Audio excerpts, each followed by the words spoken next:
Thank you, Madam Secretary, for that warm introduction. Good evening, beautiful ladies of the Links Incorporated. It's truly. Is that better? Okay, sorry about that. I'm not used to having a microphone. I'm used to having a bullhorn. But I will always say that. So let me start over. Good evening, lovely ladies of the Links Incorporated. You know, it's truly an honor for me to be here today. I bring you greetings on behalf of our National Chairman, Leon Russell, and our President and CEO, Derek Johnson. But I also bring you greetings on behalf of the Executive Committee of the Georgia State Conference. For 116 years, the NAACP has stood at the forefront of movement. And it's been with organizations like the Links and others that we have been able to change the course of American history. Yes, give yourselves a hand for that. But today I must say, we stand on the precipice of history. There is a dark cloud hovering over Georgia. There's a dark cloud hovering over the United States. And we, as those that have been so blessed to have such great education, to have such great resources, to be able to overcome slavery, Jim Crow, mass incarceration, and now the backlash. But I come to bring you hope today, because as somebody that was born in this great city, the birthplace of civil rights, somebody that's had the honor and privilege of being taught by C.T. Vivian and John Lewis, I don't come to bring you gloom and doom.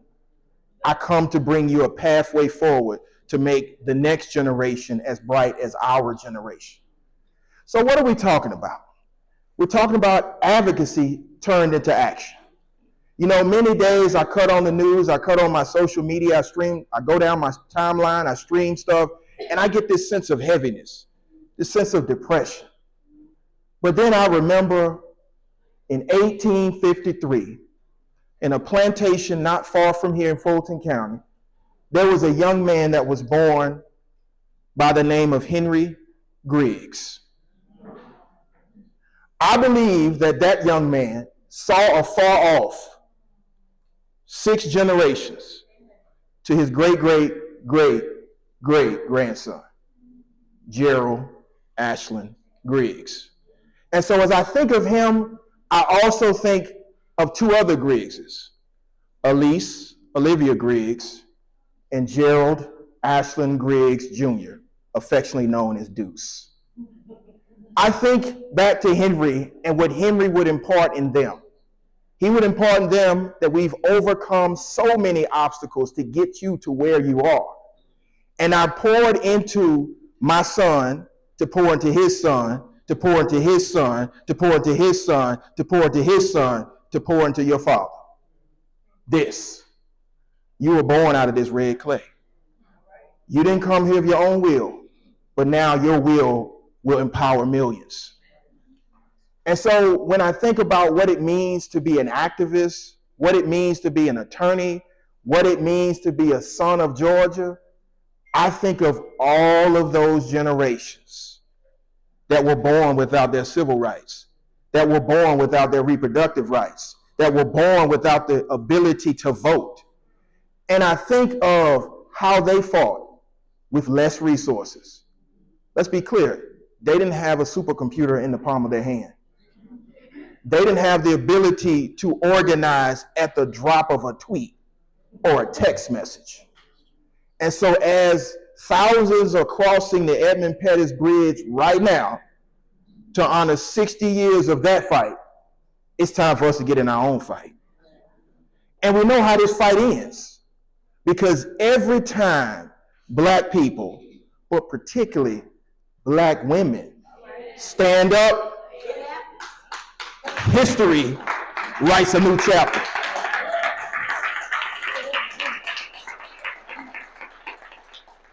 And the thing I know about my beautiful, bold, courageous, strong sisters is they don't ever leave anybody behind. So as I see Henry, I think of Harriet. When I see Henry, I think of Sojourner. When I see Henry, I think of Rosa. And I think of the thousands upon thousands of nameless black women that have gotten us to where we are right now. And I am not despaired, because I know that this next generation of beautiful black sisters, oh my goodness, they are so talented. I can remember being over at Spelman about a week and a half ago with the sisters over there, and Clark, Atlanta. And of course, I've been down to Savannah State and Valdosta State. And of course, my wife wants me to say I spend the majority of my time in Albany State. But I've seen the future, and the future is bright. So whether they erase diversity, equity, inclusion, whether they roll back affirmative action, whether they try to push us back to 1950 or 1850, each one of those generations we fought back and we won. And so here is what I want y'all to take away from this message. We still have legends of this previous movement still with us. Ask them how they did it when they faced Jim Crow. Because make no mistake about it, we are facing James S. Crow, Esquire. But I'm going to tell you what I did when I found out we were facing James S. Crow, Esquire. I went down to a little town in Alabama. I think y'all might have heard of it, Tuskegee. And there's a great school over there. But there's also a law office right off the square. And in that law office is a man by the name of Fred Gray. So I sat down with Fred and I asked Fred, what is it that this generation needs to do that y'all did? And he said a couple things. He said, one, y'all got to recognize that we didn't get here by mistake. We got here because the hard work of generations upon generations. Second thing he said is, boy, you better use your talents. I said, what does that mean? He said, you went to law school, didn't you? How you going to be an activist, but you ain't really an attorney? Okay. He said, you're not an attorney until you argue at least 3 cases in front of the Supreme Court. And win. So I'm still 2 cases behind. But I'm going to get there. And third, and most importantly, you must remind your people that it's always darkest right before the dawn. Let's be clear. There could be an orange Cheeto in the White House saying all kinds of stuff. And yes, I called him an orange Cheeto. But we also have to remember we faced this before. Whether it's Rutherford B. Hayes, Woodrow Wilson, Richard Nixon, Ronald Reagan, George W. Bush, or the Cheeto the first time. And we won each and every time.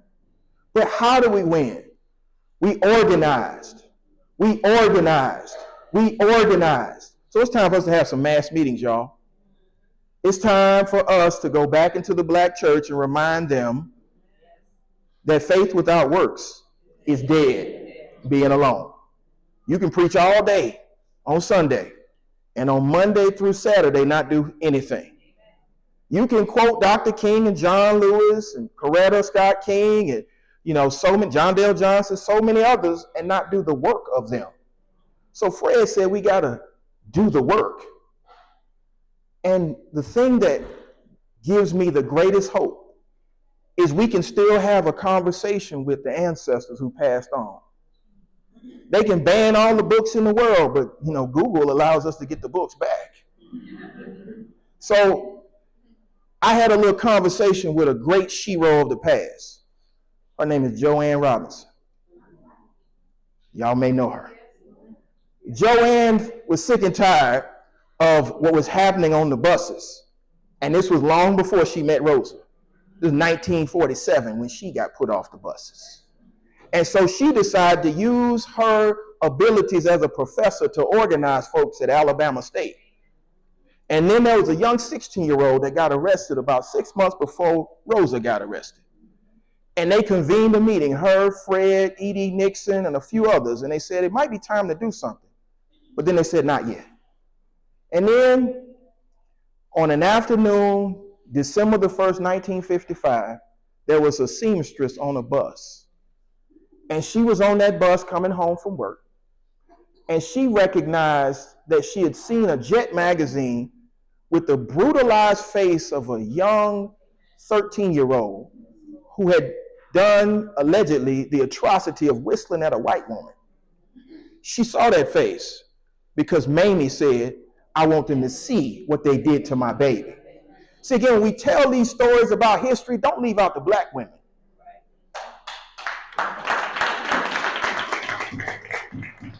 So Rosa decided that it wasn't that she was tired from work. She was tired from the injustice. And so she sat down and she got arrested. And Edie Nixon, Fred Gray, and Joanne Robinson convened again because Fred had gone out of town. And they said, well, you know, Rosa's been arrested. It might be time to do something. So Joanne said, you know what I'm going to do? I'm going to go back over there to Alabama State and I'm going to get on that mimeograph machine. Now, I didn't know what a mimeograph machine was. So Fred said, it's a copy machine. And he said that Joanne and 3 other young undergrads copied 35,000 flyers. And the flyers said one thing: another black woman has been brutalized on the Alabama buses. And we are tired of this. So we need to send a message. I need y'all to stay off the bus for one day. See, everybody tells a story about the 381 days, but we all know black folks don't do anything for longer than one day. So we had to start with one day.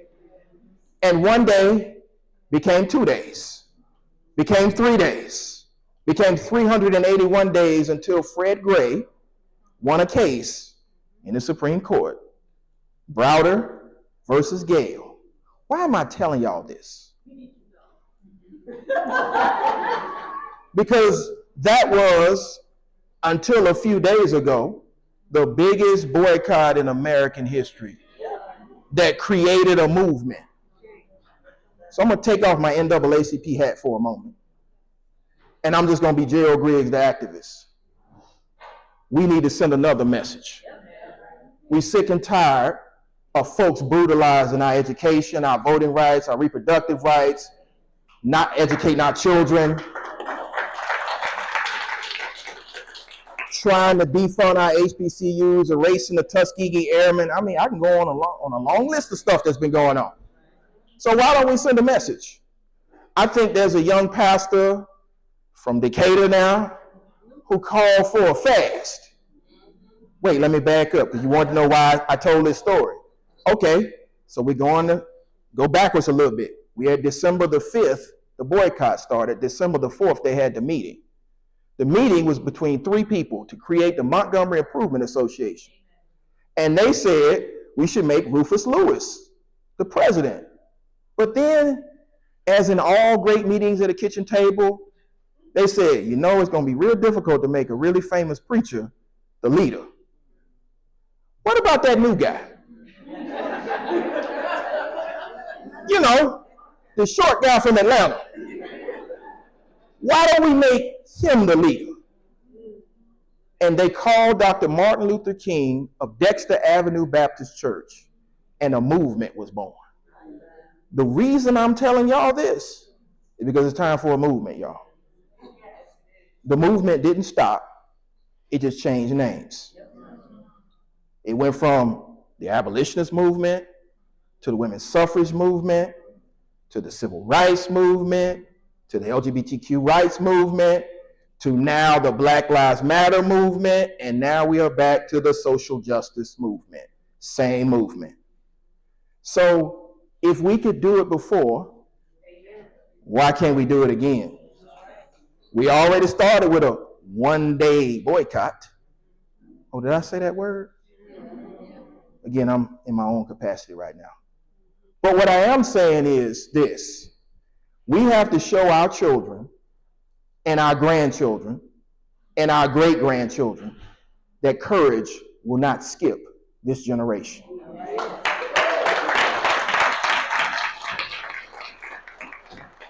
So it's real simple. You know, when we were planning the Women's March here in Atlanta, the biggest protest in the history of this state, I don't say that lightly, because there have been some big protests. We started with 5 people in the room who said we're going to get on Facebook and we're going to contact everybody we know. We're going to get on our cell phones and we're going to contact everybody we know. We're going to email everybody we know. And we turned into the biggest protest in Georgia history. When I was talking to Fred, he said it was the same thing, except for they didn't get on their cell phone and text everybody. They got on a calling tree. They went to the churches. They went to the community centers. And they told everybody enough. The thing that most people don't know about the Montgomery movement is every black person wasn't on board with the Montgomery movement. So don't be surprised if you call some of your friends and they say, well, it ain't really that bad. I'm not one of them federal workers that's been fired so far. You know, my child ain't lost any funding yet. My HBCU ain't been threatened yet. They haven't taken away the Black Student Union from my child's school like they did Georgia Tech. Again, these are happening in real time. So here's the message I want to leave y'all with. It's time, y'all. I can't think of any better time. You know, my mother and my dad used to tell me about the 60s. I lived through the 90s. I've lived through the last session of this guy. I've never seen it this bad. And I talked to people from the other generation, and many of them said they've never seen it this bad. So if you have 2 generations saying they've never seen it that bad, it must be bad. But we know what happens when it gets real bad for black folks. I can't speak for everybody else, but I can speak for us. We don't stay laying down.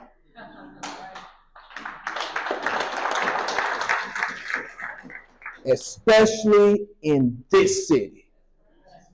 This is the birthplace of civil rights. This is the city where free slaves came after they were emancipated. See, they don't ever tell the true story of this city. This city's fight for rights started long before the 50s. And so let's wake up the echoes of this town. Let's send a message to the rest of Georgia, which will then send a message to the rest of the South. And we all know how the South goes the country. So to quote some great artists from about 5 miles down the street, the South got something to say.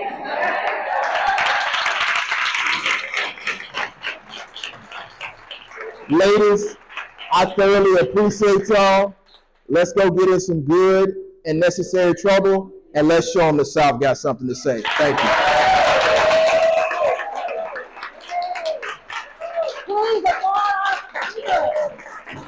Excellent. Thank you.